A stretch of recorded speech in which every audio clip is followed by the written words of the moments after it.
네, 어제 대통령과 여야 대표 3자 회담이 별다른 성과 없이 끝나면서 전국 경색이 심화되고 있습니다. 박 대통령이 야당의 장외투쟁을 비판한 데 대해서 민주당은 오히려 청와대가 오판하고 있다고 반박을 했고 새누리당은 국회 복귀를 촉구하면서 압박 수위를 높이고 있습니다. 네, 취재기자 연결해서 자세한 소식 알아보겠습니다. 황혜경 기자.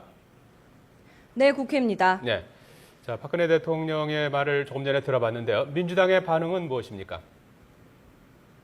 네, 민주당은 어제 회담을 통해 얻은 것은 박 대통령의 불통뿐이라면서 앞으로 국민과 함께 더 강한 투쟁의 길로 나서겠다고 밝혔습니다. 김관영 수석 대변인은 브리핑에서 3자 회담에서 나타난 박 대통령의 모습은 청와대의 주인일 뿐 국민의 대통령은 아니었다면서 더 이상 국민 행복을 위한 정치 민주화와 서민 경제를 살리는 경제 민주화는 기대하기 어렵게 됐다고 비판했습니다. 그러면서 박 대통령의 오만과 독선의 정치를 끝내려면 이 땅의 주인인 국민이 나서야 한다고 주장했습니다.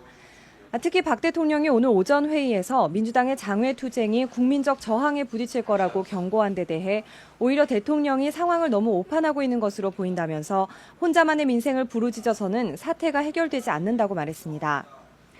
앞서 열린 원내대책회의에서도 무의로 끝난 어제 회담에 대한 성토가 이어졌습니다.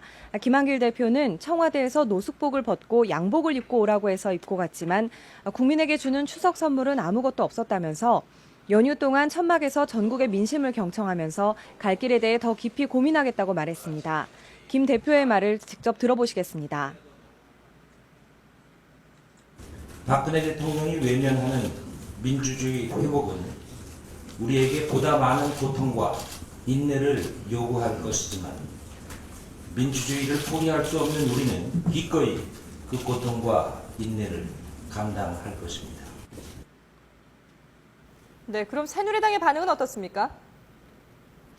네, 새누리당도 오늘 오전에 황우여 대표 주재로 긴급 최고위원 회의를 열었습니다. 어제 회담이 사실상 아무런 소득이 없이 끝나면서 야당의 장외투쟁이 격화될 가능성에 대비해 향후 전국 운영의 돌파구를 모색하기 위한 자리였습니다. 황 대표는 모두 발언에서 야당을 존중하고 국정을 함께 논의하기를 바라는데 손을 계속 뿌리친다면 국민에게 어떻게 설명해야 할지 말문이 막힌다면서 신속히 국회를 열어 산적해 있는 민생과 국정을 논의하자고 야당에 촉구했습니다. 직접 들어보시겠습니다. 예상과 다른 민주당의 변론적 태도에 대해서 정중하게 다시 재고해 주실 것을 요청하며 국회를 곧 열어서 산적한 민생과 또 국정을 여야가 함께.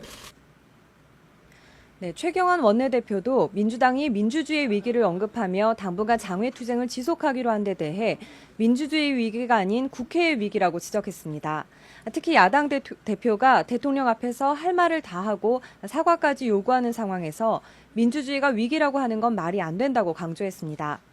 새누리당은 어제 3자 회담은 대통령과 여야 대표가 허심탄회하게 대화를 나누는 자리였지 합의를 위한 자리는 아니었다면서 전국 경색이 심화되는 것을 경계하고 있습니다. 이런 가운데 여야는 오늘 추석 연휴를 앞두고 귀성 인사에 나섰습니다. 황우여 대표와 최경환 원내대표 등 새누리당 지도부는 오늘 오전에 또 김한길 대표와 전병헌 원내대표 등 민주당 지도부는 잠시 뒤 2시부터 각각 서울역사 앞에서 귀성객들을 만납니다. 특히 민주당은 귀성 인사 직전 김 대표가 박 대통령 발언에 대한 입장을 발표할 예정인데요. YTN은 김 대표의 입장 발표를 생중계할 예정입니다. 지금까지 국회에서 YTN 황혜경입니다.